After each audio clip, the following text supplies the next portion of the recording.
If we start with reactants only, which direction does the reaction proceed to reach equilibrium? Well, because we have only reactants, the only way that the reaction can proceed is to the right, towards the products. How can we determine the direction if we initially start with a mixture of both reactants and products? This becomes more difficult to identify just by looking at concentrations of reactants and products initially. To figure out which direction our system needs to shift to reach equilibrium, we need to calculate something called the reaction quotient, or Q.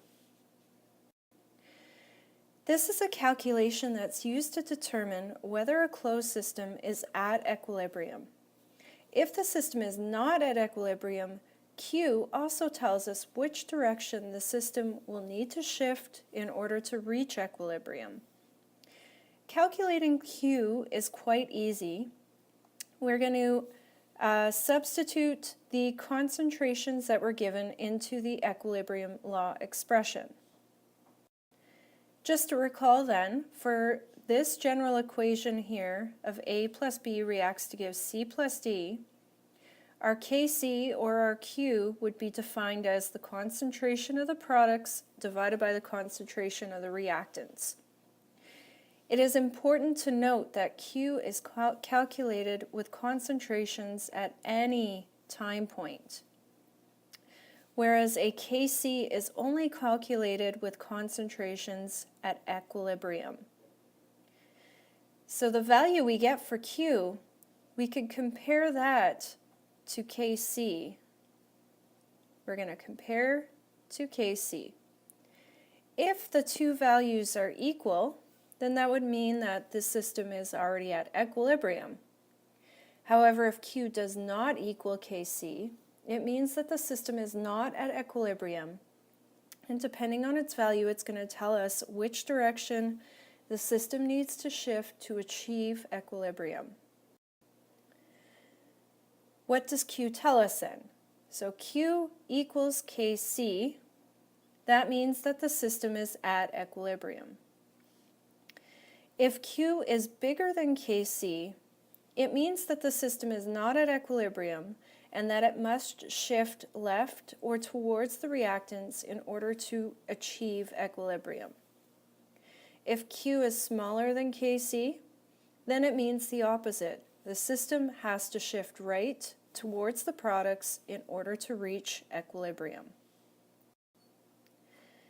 Here's an example problem then. If we're given this equilibrium system, it says the vessel was analyzed and found to contain 0.8 moles per liter of N2O4 and 1.55 moles per liter of NO2.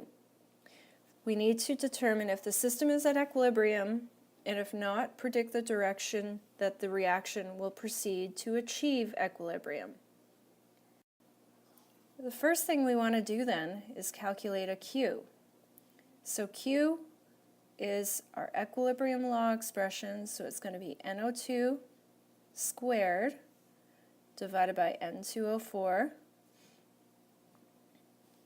If we plug in the values we're given, 1.55 squared divided by 0.8, and if we calculate that value, it's going to be 3.0.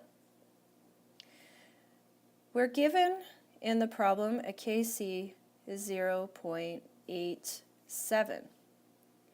In this case then, Q is bigger than Kc, meaning that the system needs to shift to the left in order to achieve equilibrium. Now keep in mind, if you were setting up an ice table here,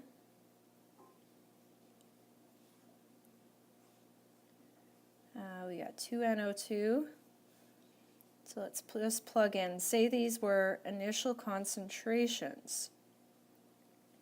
Then in our change row, because we're shifting to the left, the products are going to decrease, meaning that they would have a negative sign, and the reactants would increase, so they would have a positive sign.